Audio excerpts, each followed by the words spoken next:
As Israel prepares for an invasion of the Gaza Strip, what it's trying to accomplish and how sort of remains an open question. Retired Lieutenant General William Troy is with us now with more on what the military can expect.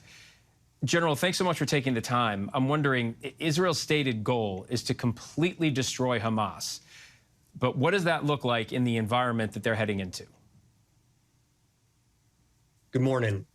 What that's going to look like, I think, is in terms of a ground invasion, they've got to get to Gaza City, and I think that's going to be their military objective.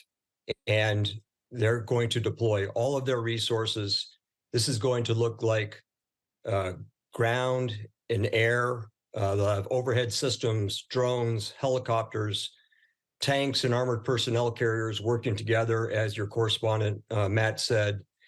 And then they will have to have a geographical objective, and that will be Gaza City.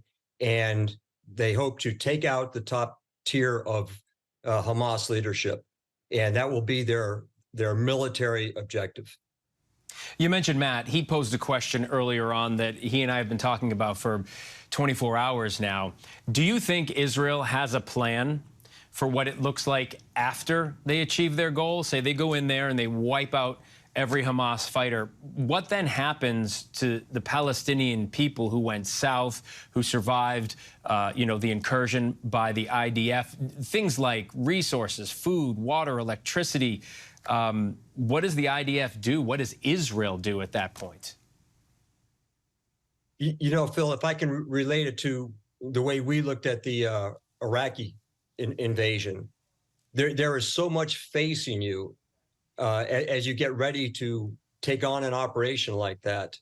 There's 100 different tactical problems and questions to be faced that the next phase of the operation, though it's there, it's important, that kind of takes second place until you can get through this first part, because it is very daunting what the IDF is facing. So undoubtedly there are plans, but those plans are secondary to the concerns that are facing them right now. I just want to mention, on the left side of our screen, we are showing live pictures of Gaza, and there are big black plumes of smoke. So obviously activity and missile attacks there, or I don't know if it's missiles, but whatever's happening there is causing large plumes of black smoke. So this has been ongoing for days now. I'm wondering what you think the impact of this ground invasion will have on the other stated goal by the IDF is to extract hostages. That's going to be really difficult, is it not?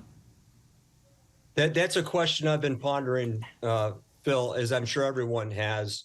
And if you ask yourself the question, what's the fate of the hostages the day before an invasion and the day after, you can't help but be even more concerned for their safety after the invasion. Undoubtedly, these hostages have been hidden in tunnels and in buildings throughout Gaza. They've dispersed these hostages. It's going to be very hard to find them, and the possibilities of a physical force-on-force rescue becomes extremely difficult. And I think it becomes even more difficult once an invasion has started. All right. Retired General William Troy, thanks so much for taking the time and lending your expertise. We do appreciate it. Hi, everyone. George Stephanopoulos here. Thanks for checking out the ABC News YouTube channel. If you'd like to get more videos, show highlights, and watch live event coverage, click on the right over here to subscribe to our channel. And don't forget to download the ABC News app for breaking news alerts. Thanks for watching.